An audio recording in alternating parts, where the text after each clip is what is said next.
1912, Barcelona, Spain.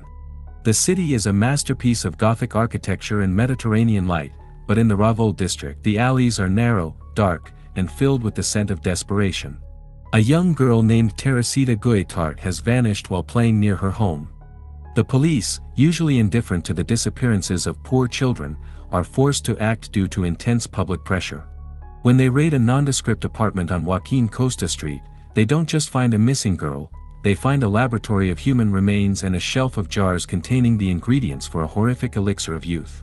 The woman they arrest is Enriqueta Martí, and her client list reaches the highest levels of the Spanish aristocracy. Welcome to the Well of Monsters.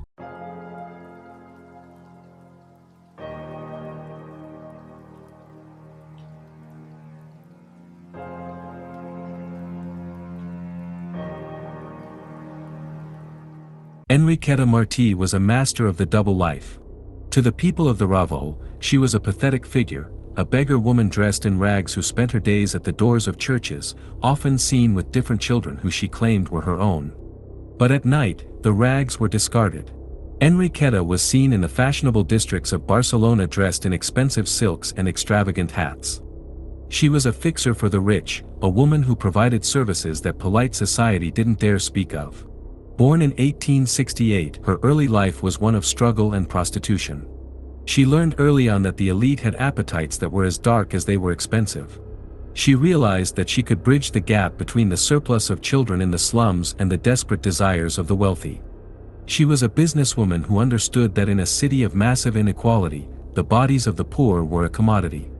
In the folklore of Barcelona, Enriqueta became known as the vampire of the Raval. This wasn't just a nickname. It reflected the nature of her crimes. She was an alchemist and she operated under the belief, shared by many of her wealthy clients, that the blood and fats of young, innocent children possessed medicinal properties. She began to manufacture remedies for tuberculosis and various beauty elixirs. She would kidnap children, keep them in cramped, lightless rooms, and eventually use them as the base ingredients for her tonics. She sold these jars for massive sums of money to aristocrats who were terrified of aging or disease. Enriqueta wasn't a solitary madwoman, she was the supplier for a secret cannibalistic market of the Spanish elite. On February 10, 1912, the disappearance of Teresita Guitart changed everything. Unlike the many nameless street children who had vanished before her, Teresita had a family that refused to stay silent. They rallied the neighborhood, and soon the local newspapers were screaming for answers. The witch had become too bold, and the public's fear of the boogeyman had turned into a demand for blood. A neighbor, Claudina Elias, had grown suspicious of a woman who lived across from her. She had seen a young girl with a shaved head peering through the curtains of Enriqueta's apartment. Claudina didn't go to the police first, she told the local community. When the authorities finally arrived at the apartment on Joaquín Costa Street, they expected to find a common kidnapper. Instead, they walked into a slaughterhouse.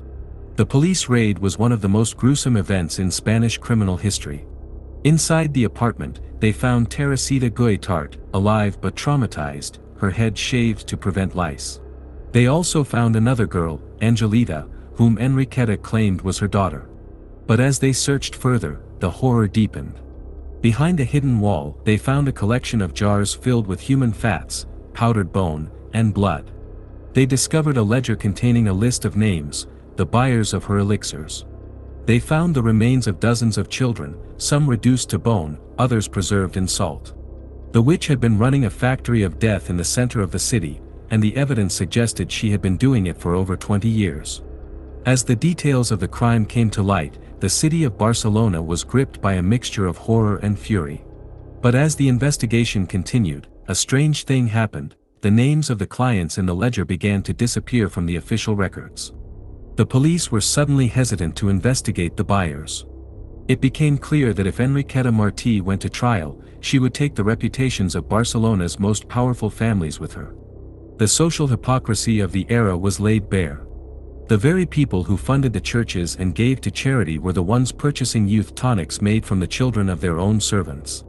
The case became a political powder keg. To protect the aristocracy, the narrative began to shift. Enriqueta was increasingly portrayed as a solitary lunatic or a voodoo practitioner, moving the focus away from the market she served. Investigators found that Enriqueta had multiple properties across the city. Each one was a chamber of sorrows. She would rotate her victims between these locations to avoid suspicion. The children were kept in total darkness, often drugged to keep them quiet. She would force the older children to help her in the processing of the younger ones, a psychological torture that left the survivors scarred for life. Angelita, the girl found with Teresita, eventually confessed that she had seen the big lady kill several other children. She described the rituals and the clinical way Enriqueta would extract what she needed. The apartment wasn't just a home, it was a refinery where human life was converted into a liquid that the rich could swallow. Enriqueta Martí was sent to the Reina Amalia prison to await trial. The public wanted a public execution, they wanted to see the witch burn. But the elites of Barcelona were terrified. If Enriqueta spoke in open court, the resulting scandal would have triggered a revolution. Every day she remained alive was a threat to the established order. In May 1913, before her trial could begin, Enriqueta Martí was found dead in her cell. The official cause of death was intestinal cancer, but few in Barcelona believed it. Rumors immediately spread that she had been murdered by her fellow inmates or, more likely, poisoned by those who feared her testimony. The witch had been silenced, and with her death, the list of her clients vanished forever into the shadows of history. The death of Enriqueta Martí didn't end the nightmare, it only moved it into the realm of legend. The Raval district became haunted by her memory. For decades, parents used her name to keep children from playing in the alleys after dark.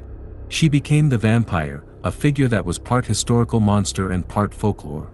But the real horror was the children she left behind. Most of her victims were never identified. Their bones were buried in a common grave, and their names were lost to time. Enriqueta's story became a staple of Spanish crimen de Cuenca-style journalism, a sensationalist tale that masked a deep, systemic failure. She was the ghost of a city that was too ashamed to look at its own reflection. To understand Enriqueta, one must understand the medical superstitions of the early 1900s. The elixirs she created weren't just occult items, they were seen by many as legitimate, albeit forbidden, medicine. At a time when tuberculosis was a death sentence, the desperate would turn to anything for a cure. Enriqueta exploited this desperation. She framed her murders as a service to health. She saw herself as a healer of the rich, a woman who provided the ultimate sacrifice for those who could afford it. This dark intersection of science, superstition, and class warfare is what made her crimes possible. She was the dark mirror of the medical progress of the era. In recent years, historians and criminologists have revisited the Enriqueta Martí files. Many have questioned the vampire narrative, suggesting that while she was undoubtedly a kidnapper and a killer, she may have also been a convenient scapegoat for a larger ring of child traffickers and pedophiles. The satanic and vampiric elements of the story were likely amplified by the media of 1912 to make her seem less human, making it easier for the public to process the horror. By turning her into a monster of myth, the authorities could avoid discussing the very real social conditions that allowed her to operate for so long. Modern research suggests that Enriqueta was the tip of a much larger, much more professional iceberg of exploitation. Today, Joaquín Costa Street is a vibrant part of Barcelona's nightlife, filled with trendy bars and tourists.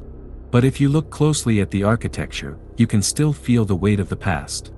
The buildings where Enriqueta kept her victims still stand, their balconies overlooking the same narrow streets where Teresita once played.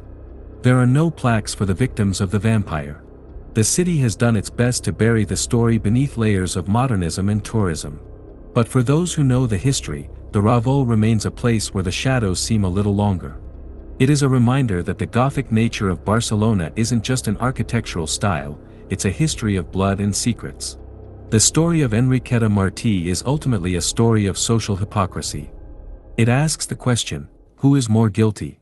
The woman who kills, or the society that creates a market for the killing? Enriqueta died in a prison cell, but the people who paid for her jars went back to their palaces and their theaters, their health restored by the lives of the poor. She remains Spain's most horrific female serial killer, a figure of absolute depravity. But she also remains a symbol of the unseen victims of history.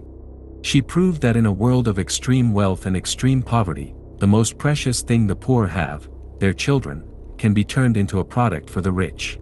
As the sun sets over Barcelona, the story of Enriqueta Martí continues to haunt the Spanish imagination. She is the reminder that the boogeyman is real, and sometimes, she is a woman in a silk hat, carrying a jar of medicine to a palace. She was the vampire of the Raval, and her story is a permanent stain on the history of Catalonia. The well of monsters is deep, and Enriqueta Martí sits near the bottom, a guardian of a truth that Barcelona once tried to poison. Subscribe, ring the bell, and thanks for watching. Don't forget. I'll see you at the bottom of the well.